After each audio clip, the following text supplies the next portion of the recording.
Olá, espero que você esteja bem. Sou o professor Janailton e junto com a professora Fernanda desejamos a vocês bons estudos. Hoje a gente vai conversar, nós iremos construir o conhecimento juntos sobre manejo de cobertura vegetal na cultura de palma de óleo.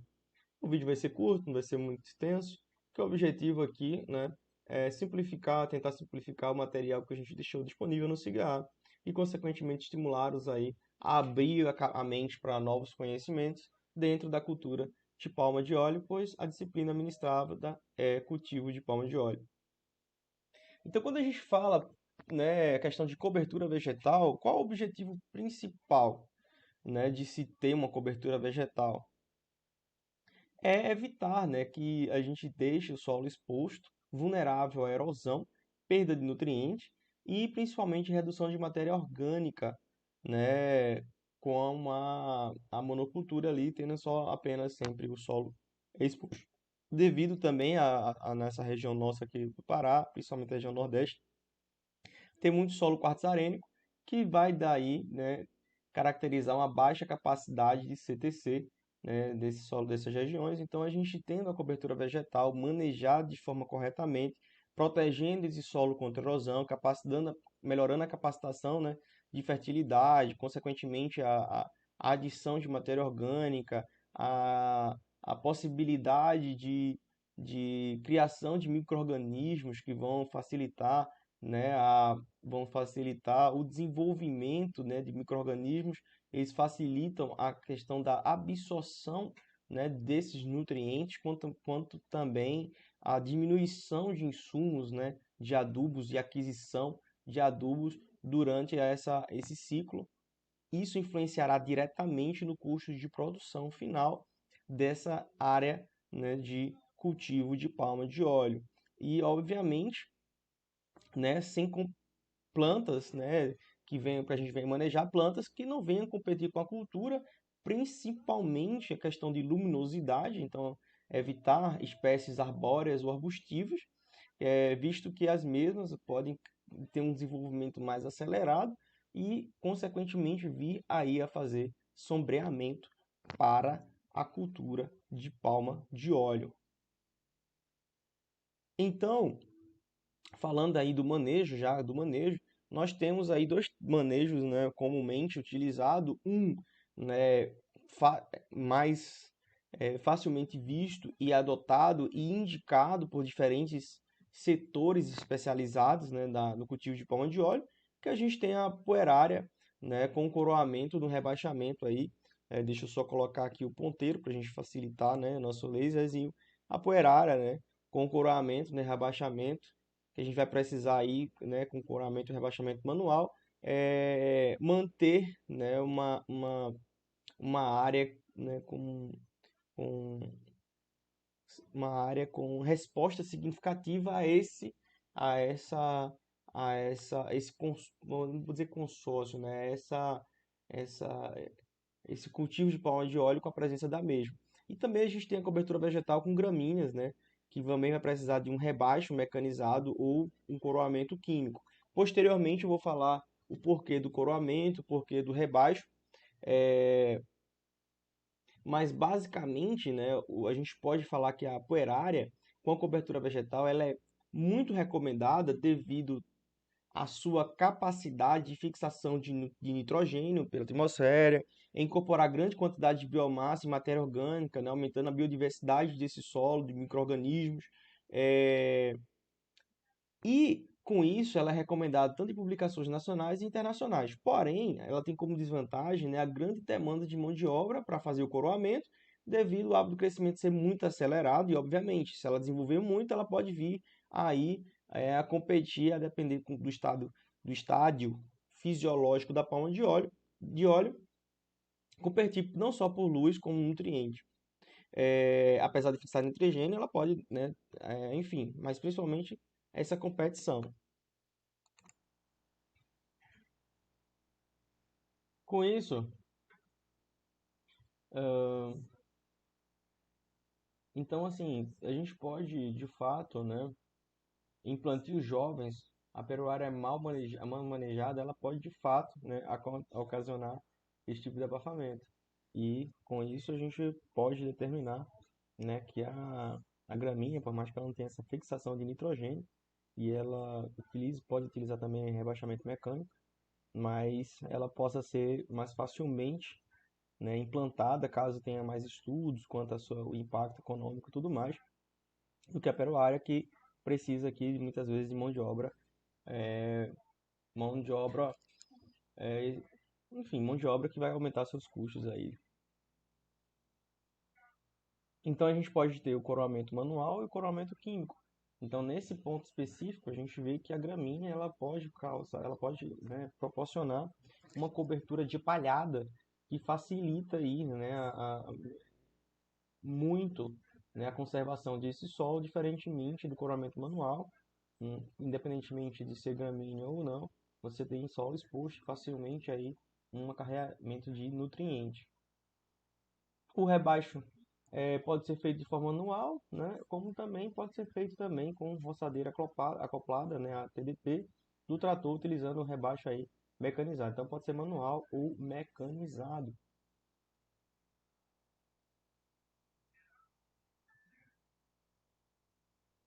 Caso venha fazer o químico, ele é fundamental o uso de EPI. Agora vamos falar a questão do coroamento. O coroamento, né, é a prática, né, cultural de eliminar a cobertura vegetal ao redor das plantas para promover o desenvolvimento e produção das plantas, melhorando a eficiência da adubação, assim fornecendo condições operacionais adequadas para o manejo da cultura. O coroamento pode ser feito de três formas: manual, químico e misto. Então, esse coroamento manual ele é realizado com um terçado e auxiliado com gancho, tomando muito cuidado para não causar injúrias mecânicas, né, ferimento da planta, né, quando estiver fazendo esse extrato cultural. Por quê? Porque essa injúria mecânica, né, essa injúria física, né, como podemos dizer, né, esse ferimento causado na planta, ele vai de fato, né, proporcionar uma porta de entrada para doenças, como também uma contaminação, né, com o equipamento que você está fazendo aí, né, seja com gancho, seja com o terçado, passando a doença de uma planta para a outra planta. Normalmente, né, se utiliza para a questão do coramento químico, né, herbicida, muito utilizado sistêmico, né, aquele sistêmico muito conhecido como muitos têm conhecimento aí, o mais muito utilizado é o glifosato, na dosagem de 0,75% a 1%, que corresponde mais ou menos aí um uso de 1,5 litro a 2,5 litros por, do produto por hectare. E, obviamente, essa aplicação deve ser feita de forma de pulverização costal, né, ou é, seja ela na tradicional, enfim, pulverização costal.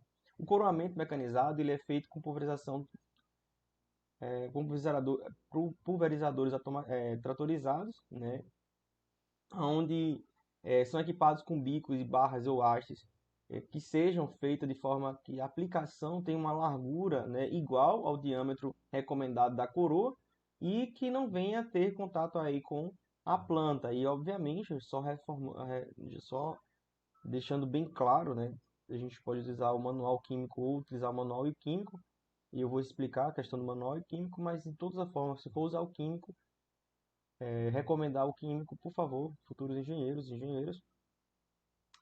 não esquecer de o uso de EPI obrigatório.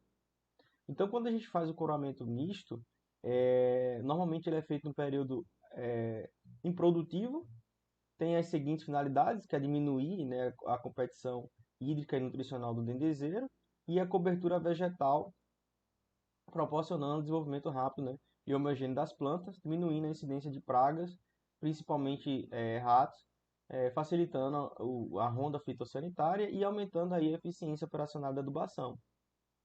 Então, quando fazer esse coroamento, que é uma pergunta que a gente se faz, normalmente a gente faz no período improdutivo, né? Esse coroamento misto que eu falei anteriormente, ele é muito empregado nesse período, devido, né, às plantas, né, é, serem, a gente faz a parte manual próxima ali à planta, né? Então, para evitar com que? Evitar que por acaso um vento cause deriva desse herbicida e entre em contato com a planta. Então a gente faz um coroamento, né, numa largura em que quando a gente for passar o químico, mesmo que tenha alguma oscilação de vento, né, tenha aí né, o aplicador, né, tenha facilidade de contornar para não ter contato com a planta e consequentemente causar algum tipo de estresse. Então, o tamanho da coroa deve ser um pouco superior à projeção da copa, nessa fase de estabelecimento da cultura, né, até o terceiro ano. Ainda sobre coroamento, o coroamento é feito durante o período produtivo e tem as seguintes finalidades. Quando o coroamento é feito, né, durante o período produtivo, elas têm a seguinte finalidade. Quando é feito em período produtivo, normalmente é recomendado para o período improdutivo. O produto produtivo ele é feito para quê? Para identificar o ponto de maturação dos cachos, né, caracterizando pela presença de frutos soltos. Então é feito para você ver, né, se tem algum fruto solto ali na superfície. Possibilita a coleta de frutos soltos, facilita o carregamento, né, o carregamento dos cachos e o aumento da eficiência da adubação. Quando você vai fazer uma adubação, né, de cobertura, uma adubação aí suplementar devido a alguma análise que foi feita ou identificação de deficiência nutricional. E aí a gente falando do rebaixamento, né? O rebaixamento é a prática agrícola de manter a cobertura vegetal do espaçamento entre plantas em porte adequado. O rebaixamento pode ser feito de duas maneiras, né? Manual, empregando terçado, que é facão, ou com foice, o mecanizado, com o uso de roçadeira e trator. E quando a gente se pergunta qual a melhor maneira de rebaixamento quanto a custo, o rebaixamento mecanizado ele é muito melhor. Desde que a gente tenha um terreno sistematizado, né, questão de espaçamento, né, questão de espaçamento entre plantas, para poder a gente, né, fazer as devidas regulações, né, quanto ao nosso maquinário, é, enfim. Então, a importância do rebaixamento, né, o rebaixamento promove o desenvolvimento da cobertura vegetal herbácea em detrimento à planta arbórea ou arbustiva presente no local. Então, assim, evitar esse sufocamento, né, esse possível sombreamento aqui da peroária, por exemplo, né, nas plantas do dendezeiro, ou culturas arbóreas consociadas aí vem a virar, né, esse emaranhado de coisas que vão estar competindo não só por luz, como também água e nutrientes. Então, a gente pode afirmar que em áreas onde a cobertura vegetal predominante é a gramínea, o rebaixamento deve ser feito constantemente para manter a pastagem baixa, para evitar a multiplicação de cigarrinha das pastagens, que ataca também o dendezeiro. A roçadeira mecânica constantemente promove a seleção de gramíneas em detrimento de leguminosa, devendo ser aplicada com cautela durante a estabelecimento da puerária na área de leguminosa. Até o terceiro ano são feitos de 3 a 5 ciclos, né, de rebaixo manual por ano, com um rendimento mais ou menos aí de 0,3 a 0,5 hectares dia, ou 2 a 4 ciclos de rebaixamento mecânico por ano, com rendimento de 8 a 10 hectares dia. Do quarto ano em diante, são feitos de 2 a 3 ciclos de rebaixamento manual por ano, para o rendimento de 0,3 a 2 hectares dias, ou de 2 a 3 ciclos de rebaixamento mecanizado por ano, recomendado aí a 8 a 12 hectares dias. Uma alternativa de rebaixamento controle químico, cobertura vegetal, é, pela capina química, né, como a gente já mostrou. Isso aí ele é feito, né, para ser utilizado por usadores de barra ou aplicação manual costal. O manejo químico da cobertura vegetal das entrelinhas tem que ser feito com cautela, isso é uma coisa que vocês têm que observar, pois podem haver detrimento de plantas herbáceas, né? E a seleção de plantas arbustivas ali, então a gente tem que saber de fato a qual a gente vai querer aí de fato estar controlando. Então o rebaixamento tem as seguintes finalidades, né? Finalizando aí, proporcionar um ambiente mais favorável para o desenvolvimento da planta, evitar a capoeira tome conta da plantação, reduzir a incidência de pragas, possibilitando o trânsito e acesso do interior das parcelas, aumentando a eficiência da adubação e favorecer o carregamento dos cachos. E aí eu posso determinar que o último fator é a questão do carregamento dos cachos, é de vital importância, pois o número de cachos deixados para trás durante o carregamento aumenta quando a cobertura vegetal está muito alta, porque as pessoas terminam perdendo esses cachos onde deixou, né? E, consequentemente, a gente, por exemplo, na região como essa aqui, fica difícil localizar e, consequentemente, retirar, depender de como esteja aí essa, essa concentração, essa área produtiva aí, como é que esteja essa cobertura. Então, deixo aí para vocês um ótimo estudo, né? Deixo aqui a mensagem de reflexão, que é nobre aliar a agricultura e o respeito ao meio ambiente. E aqui a gente tem essa imagem, né, usando sempre manter a conservação das áreas de preservação permanente e, consequentemente, aqui o uso correto de insumos e tudo mais não vai prejudicar, né, as áreas, né, de floresta e tudo mais. Aqui está meu e-mail, eu espero que vocês estejam bem. A próxima aula é adubação na cultura da palma de óleo e eu espero encontrar com vocês lá. Um grande abraço e bons estudos!